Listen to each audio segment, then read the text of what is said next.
check out our new sponsor, the Health Blaze. All the information is in the description. Use the promo code above. Goodfellow Unboxing at 18% off of all their natural products, from deodorant, pomade, toothpaste, and much, much more. And they have additional discounts on their website as well. That's thehealthblaze.com. Starting December 20th. That promo code is good for 18% off. We go. All right, man, we back. Goodfellow Sports TV in the building. Appreciate everybody for checking in. Make sure you hit that subscribe button, bell icon button. Won't miss another video. And yeah, let's talk about Errol Spence. Got a couple videos about him coming. It's one. I don't know if I dropped it first or second, but caught an article, Three Kings Boxing, saying that pretty much they trying to set up Errol Spence smoke escape out the welterweight division by fighting J.Rock. Now, a lot of shit gotta happen before they can even think about that fight. And apparently it was on that page. You know, I'll put the article for Three Kings in there. They had Stephen Bredman on their little show, and I guess he issued a challenge to Errol Spence, and Errol Spence text old boy and said it's cool, but a lot got to happen. All right, we ain't even getting to the ring shit, the politicking. All right, if he can't get Manny Pacquiao, Errol Spence, that's another thing. You know, if he waiting around for Pacquiao to fight him, and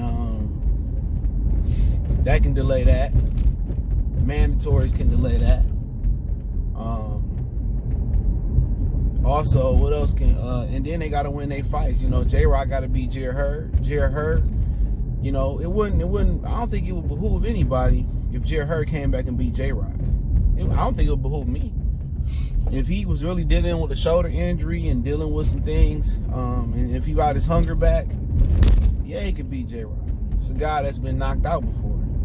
So that's always in the back of a fighter's mind. The fighter that got knocked out and the fighter that's trying to knock him out in the ring.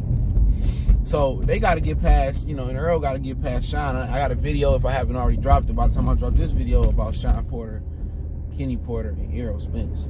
Okay? So they got to get past that. All that politicking, mandatories, and stuff of that nature. And would it serve Errol Spence? Would it serve Errol Spence to get, for J.Rock to get 3 belts? Maybe beating Tony Harrison or Jamel Charlo if they fight, the winner of that fight. I haven't heard nothing about it. So you have to look at that too. So I think it'll serve him best to be patient. And when I say be patient, let J.Rock get 3 belts. You try to collect your 3 or 4 at welterweight. I mean, they don't recognize the WBO no more, so can we really say he ducking Terrence Crawford at this point? They don't recognize the belt on the Premier Boxing Champion side, and that's what's being reported in multiple places. So if you don't recognize the belt, then we'll be fighting. Unless Errol Spence really want that fight to prove something, and people say, well, Earl gave us his word, but Earl don't control his career. Y'all get caught up in that be your own boss shit. He ain't his own boss, and I've been trying to tell you niggas that. He told on himself, and them PBC fighters tell on themselves all the time. Like Jamel Charlo got mad at the fans because they was clowning his opponent selection versus Tony Harrison. And they see Tony Harrison lost twice before that. Oh, he a bum. But if you watch Tony Harrison fight, it wasn't that he was no bum. Tony Harrison, good fighter. It's just that he had stamina issues, and he didn't know how to pace himself on the championship level stage. He was fighting Bronco McCarthy around Detroit and shit like that. He used to hitting guys and they falling, and he learned the hard way where you got to pace yourself and change the speed of your punches, and that's just the way elite level boxing is. Everybody that you hit, no matter how good your power is in the gym, when you get to that elite level, the people know how to roll shots, and they know how to take the shots a lot better. They're more durable. It's not the lower level or mid-tier level. You talking about elite level fighters. And so he came out, and people was mad, oh, we don't pick the fights, and they tell us who to fight. Like, I thought you was your own boss. Lions Only Boxing, Errol Spence. when he did that Instagram stream saying, I ain't losing to no nigga from Nebraska, and I was gonna pull up, but they told me not to. If you your own boss, can't nobody tell you not to pull up to Amir Khan and Errol Spence. He don't make his own decisions, you know, and that's just the fact of the matter is, PBC fighters are not their own boss. They listen to somebody. They abiding by somebody else's guidelines. You know, and that'd be a much easier fight to make between him and J.Rock. You know, apparently he beat J.Rock in the amateurs, and, you know, Errol Spence is trying to gun for a Canelo fight, and Stephen Bradman, the coach, J.Rock, he says that, you know, they really want to gun for Canelo at 160, but they know the politics will stop that, and they don't have a big enough name. So if their ultimate goal is to fight Canelo Alvarez, which that's what it sounds like J.Rock and Stephen Bradman's ultimate goal is to do, they need to make a name for themselves. Charlo ain't even a big enough name for themselves to get Canelo. You need to make a name for yourself, somebody that's going to take you to another stratosphere to kind of put you in that race. And that's Errol Spence is the only name big enough down there that can do so. Because Golden Boy, quite honestly, is interested in making Errol Spence and Canelo Alvarez. So I see what they trying to do. They trying to get their name bigger, and they feel like they got an advantage. You know, even though he beat him in amateur, that's a different ball game.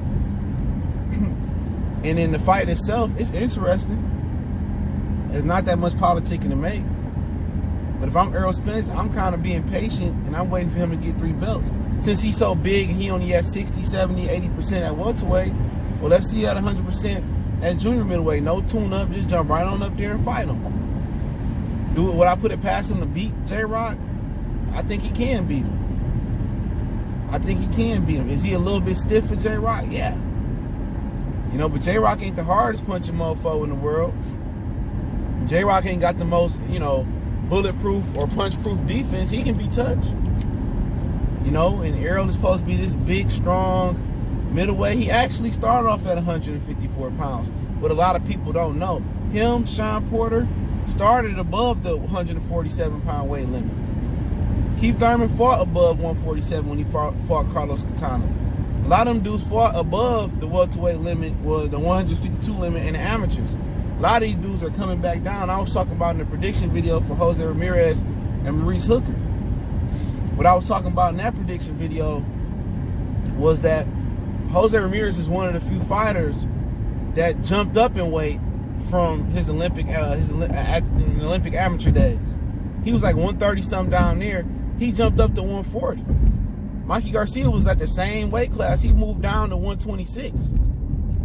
So that's a rarity that you see guys go down in weight when they coming out. I mean, go up in weight when they coming out the amateurs. You know, and you know that is what it is. But you know, I'm not gonna put it past him. Say he you know, I already understand why they not gonna fight. I understand if they really start recognizing the WBO belt out of the fear of Terrence Crawford, like, dude, that's what Hall of Fame shit right now. That's worth it right now. Like if they really start recognizing the whole belt because of a fighter, and I don't believe that's the case, because I went through it on the stream the other day and showed that they didn't have any you know, other WBO champions, you know, rated. You know what I'm saying? I mean, and that's from PBC. But, you know, it is what it is, man. Like I said, I'm done. I'm done with the Crawford shit. He don't fight Crawford. He know he gave his word. He don't make his own decisions. A J.Rock fight is an easier fight to make. So I don't really think nothing of it, to be honest. I don't think much of it. It is what it is. And we can move on. He fight J.Rock. It's a good fight. And we understand when the fight didn't happen, it was because of Errol Spence and his side of the street. Remember that. But people gonna forget that because if Errol Spence go up there and beat J.Rock, or if he go up there and beat Canelo, or compete, or look good and win some belts or whatever, people just gonna say he would have did that to Terrence Crawford. So Terrence Crawford in one bad position. Had he been a non-black fighter, I really wouldn't have gave a shit. Hispanic, Puerto Rican, whatever you want to say, Indian, from the Philippines, I wouldn't have gave 2 shits. You know? But that's not the case. He's a brother, but we forget that he's a brother. You know, because he not put on a pedestal by some other channels and shit like that. But if that's what Errol Spence want to do, more power to him. Hey, it's Goodfellas Sports TV. Appreciate it. Don't forget, hit that subscribe button, bell icon button.